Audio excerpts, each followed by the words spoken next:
Zero இன்வெஸ்ட்மெண்ட்ல எந்த விதமான எக்ஸ்பீரியன்ஸுமே இல்லாம ஜஸ்ட் ChatGPT மட்டுமே வச்சு உங்களால ஒரு நாளைக்கு $10 இருந்து $100 ஈவன் $1000 கூட ஏர்ன் பண்ணியலும் சொன்னா உங்களால நம்ப எழுதா எஸ் முடியும். அது பேரு தான் டிஜிட்டல் ப்ராடக்ட் பிசினஸ் சொல்றது. டிஜிட்டல் ப்ராடக்ட் பிசினஸ்னா என்ன, பிசிக்கல் ப்ராடக்ட்ஸ் டிஜிட்டல் ப்ராடக்ட்ஸுக்கு இருக்கிற வித்தியாசம் என்ன, டிஜிட்டல் ப்ராடக்ட்ஸ் எப்படி கிரியேட் பண்ற, அப்படி இல்லாட்டி ஆல்ரெடி கிரியேட் பண்ணிருக்கிற டிஜிட்டல் ப்ராடக்ட்ஸ் எப்படி ஃபைன் பண்ற, எப்படி அதை செல் பண்ற, எப்படி அதுல இருந்து மணி மேக் பண்ணாங்கிற எல்லா விஷயத்தையும் இந்த வீடியோவில் சொல்ல போறேன். நீங்க பார்ட் டைமா சரி ஃபுல் டைமா சரி ஏதாவது ஆன்லைன்ல இன்கம் ஏர்ன் பண்ணணும்னு சொல்லி தேடிட்டு இருப்பீங்கன்னு சொன்னா இந்த வீடியோவை ஃபுல்லா பாருங்க. உங்களுக்கு தேவையான எல்லா விஷயமும் இருக்கு. பிளஸ் இது எப்படி செய்யறங்கிற எல்லா விஷயத்தையுமே டீட்டெயிலா சொல்ல போறேன். வீடியோ ஃபுல்லா பாருங்க. முதலாவது டிஜிட்டல் ப்ராடக்ட்னா என்னன்னு சொல்றேன். டிஜிட்டல் ப்ராடக்ட்னு சொன்னா நீங்க பிசிக்கலா தொட்டு உணர முடியாத பொருட்கள், ஆனா அதை நீங்க டே டு டே லைஃப்ல பாவிக்கிற மாதிரியான பொருட்களை டிஜிட்டல் ப்ராடக்ட்னு சொல்லுவாங்க.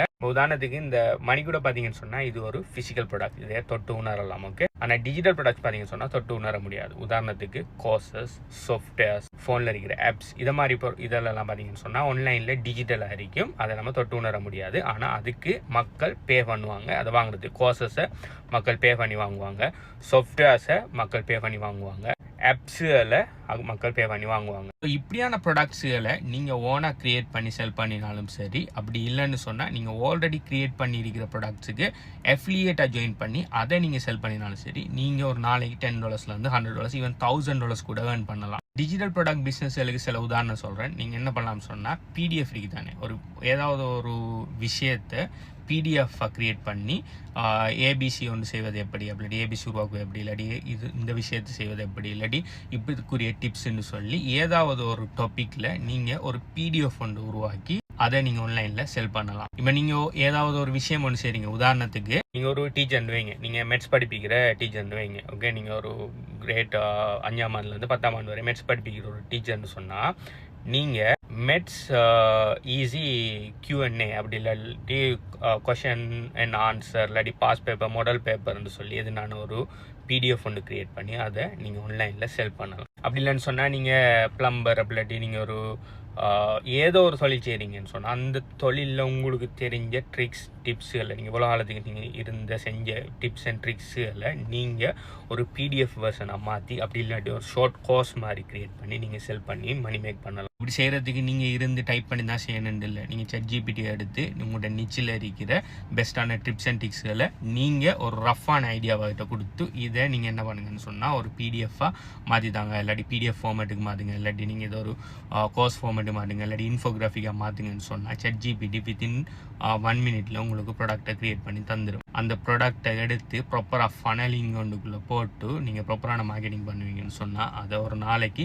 $10 $100 ஈவன் $1000 கூட சேல் பண்ணலாம். உங்களோட ப்ராடக்ட் எந்த அளவு வேர்த்துங்கிறத பொறுத்து இருக்குது. இதை போய் யாருனாலும் வாங்குவாங்களான்னு கேட்டீங்கன்னு சொன்னால் there are people. Okay, but நீங்கள் அதுக்காக 100 லெவலில் இருக்கணும் அப்போ தான் நான் அதை மாதிரியா விஷயங்களை செல் பண்ணலான்னு சொல்லி நீங்கள் யோசிக்க தேவையில்லை. நீங்கள் ஜஸ்ட் 2வது 3வது லெவலில் இருந்தாலே நீங்கள் உங்களோட 2வது 3வது லெவல் நாலேஜை நீங்கள் செல் பண்ணினா உங்களோட லெவலுக்கு கீழே இருக்கிறார்கள், அதாவது உங்களோட லெவலுக்கு வரணும்னு நினைக்கிறார்கள், அதை வாங்குவாங்க. உதாரணத்துக்கு 2வது லெவலில் இருக்கிற ஒரு ஆள் 3வது 4வது லெவலில் இருக்கிற ஒரு ஆள் நாலேஜை வாங்கி படிக்கணும்னு சொல்லி நடப்பார். இதே நீங்கள் 4 5வது லெவலில் இருப்பீங்கன்னு சொன்னால் நீங்கள் ஒரு ப்ராடக்ட் கிரியேட் பண்ணக்குள்ள அந்த 5வது லெவலுக்கு கீழே இருக்கிற எல்லாருமே உங்களோட ப்ராடக்ட்டை வாங்குவாங்க. ஸோ உங்களோட ப்ராடக்ட் யாருமே வாங்க மாட்டாங்கன்னு சொல்லி யோசிக்காது. இப்போ நான் கிரியேட் பண்ணின இந்த கிரிப்டோ கரன்சி கோச்சிங் ப்ரோக்ராமை மட்டுமே கிட்டத்தட்ட more than 1000க்கு மேலே ஸ்டூடெண்ட்ஸ் வாங்கி படிச்சிருக்காங்க இவ்வளோ காலத்துக்கு. நான் நினைச்சிருக்கலாம் கிரிப்டோ கரன்சி நான் உருவாக்கினதை யாரும் வாங்கி படிக்க போறான்னு சொல்லி நான் நினைச்சிருந்தேன். இன்னைக்கு 1000 ஸ்டூடெண்ட்ஸ் படிச்சிருக்க மாட்டாங்க, அதுல இருந்து பெனிஃபிட் அடைஞ்சிருக்க மாட்டாங்க. அதே மாதிரி நான் வேற ப்ராடக்ட்ஸ் நான் எனக்கு தெரிஞ்ச விஷயத்தை நான் கிரியேட் பண்றேன், அதுக்கு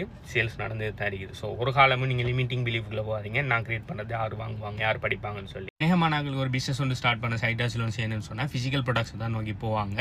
ஆனால் ஃபிசிக்கல் ப்ராடக்ட்ஸை நோக்கி போகிறத விட டிஜிட்டல் ப்ராடக்ட்ஸ்களான அந்த சாஃப்ட்வேர்ஸ்களை செல் பண்ணுறது அப்படி இல்லைன்னு சொன்னால் உருவாக்கி செல் பண்ணாலும் சரி, அஃபிலியேட்டாக செல் பண்ணாலும் சரி, அப்படி இல்லைன்னு சொன்னால் இதை மாதிரி கோர்ஸ்களை செல் பண்ணுறது, டிஜிட்டல் ப்ராடக்ட்ஸ்களை செல் பண்ணுறதுல இருக்கிற பெனிஃபிட்ஸ்களை சொல்கிறேன். அதாவது லோ ஸ்டார்ட் அப் கோர்ஸ் அப்படி ஜீரோ ஸ்டார்ட் அப் கோர்ஸ். நீங்கள் இந்த ChatGPT வச்சு உங்களோட ஃபுல் கோர்ஸ் மாடியூலே உருவாக்கிடலாம். ஜஸ்ட் வீடியோ ஓப்பன் பண்ணி கதைக்கிறதுலே நீங்கள் ஃபுல் கோர்ஸே கிரியேட் பண்ணிடலாம். எந்த விதமான பணமுமே நீங்கள் இன்வெஸ்ட் பண்ண தேவையில்லை. அப்படி இல்லாட்டி நீங்கள் இன்வெஸ்ட் பண்ணதுனால சின்ன அமௌண்ட்டாக போக தவிர நீங்கள் ஃபிசிக்கல் ஒரு ப்ராடக்ட் உருவாக்குற அளவுக்கு பெரிய அளவில் $1000s of dollars நீங்கள் இன்வெஸ்ட் பண்ண வேண்டிய எந்த அவசியமும் இல்லை. அடுத்தது ஹை ப்ராஃபிட் மார்ஜின். என்ன காரணம் சொன்னால் நீங்கள் திரும்ப ப்ராடக்ட்டை கிரியேட் பண்ண தேவையில்லை. நீங்கள் ஒரு கோர்ஸ் ஒன்று கிரியேட் பண்ணிக்கணும்னா அந்த கோர்ஸை 1000 இல்லை லட்சக்கணக்கான ஆட்களுக்கு சேம் கோர்ஸை கிரியேட் பண்ணலாம். நீங்கள் திரும்ப உருவாக்கி விற்க தேவையில்லை. ஆனால் ஒரு மணி கூட ஒன்று நீங்கள் விற்கணும்னா ஒரு ஆளுக்கு 1 மணி கூட விற்கலாம். ஓகே, இன்னொரு ஆளோட வரணும்னா நீங்கள் இன்னொன்று உருவாக்கி தான் விற்கணுமே தவிர ஆல்ரெடி விற்றதை திரும்ப விற்க முடியாது. ஸோ அதனால் ஹை ப்ராஃபிட் மார்ஜின். அடுத்தது குளோபல் ரீச். இப்போ நீங்கள் ஃபிசிக்கல் ப்ராடக்ட்ஸ் ஒன்று செல் பண்ணுறீங்கன்னு சொன்னால் உங்களால் எந்த இடத்துக்கு ஷிப்மெண்ட் பண்ண இயலுமோ அந்த அளவுக்கு தான்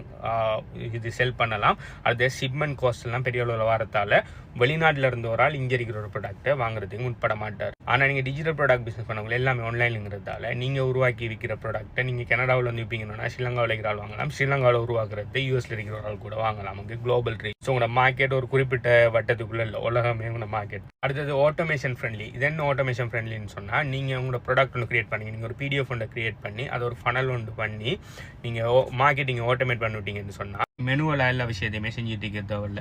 ஆக்கள் வருவாங்க, உங்களோட கேப்சர் பேஜுக்கு வருவாங்க, கேப்சர் பேஜில் இருந்து லேண்டிங் பேஜுக்கு வருவாங்க, லேண்டிங் பேஜில் எல்லா விஷயத்தையும் பார்ப்பாங்க, அவங்க கார்டை கொடுத்து பேமெண்ட் பண்ணுவாங்க, கார்டை கொடுத்து பேமெண்ட் பண்ணோடனே அடுத்த பேஜுக்கு ரீடைரக்ட் ஆகும். அதில் அவங்களுக்கு அந்த PDF டவுன்லோட் பண்ணக்கூடியதாக இருக்கும். விஷயம் முடிஞ்சு அதில் அப்செல் போடலாம், டவுன் செல் எல்லாத்தையுமே ஃபுல் ஃபனல்லே நீங்கள் ஆட்டோமேட் பண்ணி விடலாம். நீங்கள் இதுக்குன்னு சொல்லி பின்னால் இருந்துட்டு செல் பண்ண தேவை. ஆனால் நீங்கள் ஒரு ஃபிசிக்கல் ப்ராடக்ட் செல் பண்ணணும்னா அதுக்கு லொக்கேஷன் பண்ணணும், நீங்கள் ஷிப்மெண்ட் பண்ணணும், நீங்கள் செய்யணும், அப்படி ஆக்களை வச்சு செய்யணும், நிறைய வேலை பேக்கெண்டில் இருக்குது. ஆனால் இது பார்த்தீங்கன்னு சொன்னால் எல்லாத்தையுமே ஃபுல் ஃபனல் ஆட்டோமேட் பண்ணிட்டீங்கன்னா நீங்கள் மார்க்கெட்டிங் மட்டும் தான் பண்ணுற, மார்க்கெட்டிங் பண்ணி உங்களோட ஃபனலுக்கு ப்ராஸ்பெக்ட்ஸை ஃபனல் பண்ணுற மட்டும்தான் வேலை, பேக்கெண்டில் சேல் நடந்துக்கிட்டே இருக்கு. அடுத்தது ஸ்கேலபிலிட்டி. என்னென்னு சொன்னால் நீங்கள் எல்லாம் உங்களோட ப்ராடக்ட்டை கிரியேட் பண்ணீங்க, ஃபனல் எல்லா சிஸ்டத்தையுமே செஞ்சிட்டிங்கன்னு சொன்னால் இப்போ உங்களோட ஃபனலுக்கு மார்க்கெட்டிங் பண்ணி ப்ராஸ்பெக்ட்ஸ் அனுப்புறதுல தான் இருக்குது.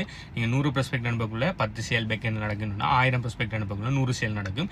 இதே இது 10,000 ப்ராஸ்பெக்ட் அனுப்புவீங்கன்னா 1000 சேலுக்கு மேலே நடந்துட்டு போகும். பின்னால் 1000 சேல் நடந்தாலும் சரி, 10,000 சேல்ஸ் நடந்தாலும் சரி, ஃபனல் ஏதாவது பிரச்சனை அப்படி இல்லாட்டி நீங்கள் ஏதாவது எக்ஸ்ட்ராவாக செய்யணும் மாட்டோம், ஒன்றும் இல்லை. நீங்கள் உங்களோட ஃபனல் அதாவது மார்க்கெட்டிங்கை இன்க்ரீஸ் பண்ணிக்கிட்டே போனால் நீங்கள் பெய்ட் மார்க்கெட்டிங் செஞ்சாலும் சரி, ஃப்ரீ மார்க்கெட்டிங் செஞ்சாலும் சரி, நீங்கள் கண்டென்ட் மார்க்கெட்டிங் என்ன மார்க்கெட்டிங் செஞ்சாலும் சரி, உங்களோட மார்க்கெட்டிங் எஃபர்ட்டை நீங்கள் கூட்டி ஸ்கேல் பண்ணிக்கிட்டே போகலாம். ஆனால் நீங்கள் ஃபிசிக்கல் ப்ராடக்ட் செல் பண்ணக்குள்ள 10 சேல் நடக்கக்குள்ள நீங்கள் தனியாக செய்யலாம். ஓகே, அதே இது 100 சேல் வந்துட்டுன்னா நீங்கள் ஆக்களை ஹையர் பண்ணணும், ஏன்னா உங்களால் மொத்தமாக 100ஐயுமே தனியாக இருந்து செய்யலாம். இதே 1000 சேல் வரப்போக்குள்ள நீங்கள் அப்படியே இது செஞ்சுட்டே போகணும். அதாவது உங்களோட ஃபெசிலிட்டி, உங்களோட இன்ஃப்ராஸ்ட்ரக்சரை கூட்டிகிட்டு போகணும். இன்ஃப்ராஸ்ட்ரக்சரை கூட்டக்குள்ள பார்த்தீங்கன்னு சொன்னால் நீங்கள் திரும்ப ரீஇன்வெஸ்ட்மெண்ட் பயங்கரமாக பண்ணிகிட்டே இருக்கணும்.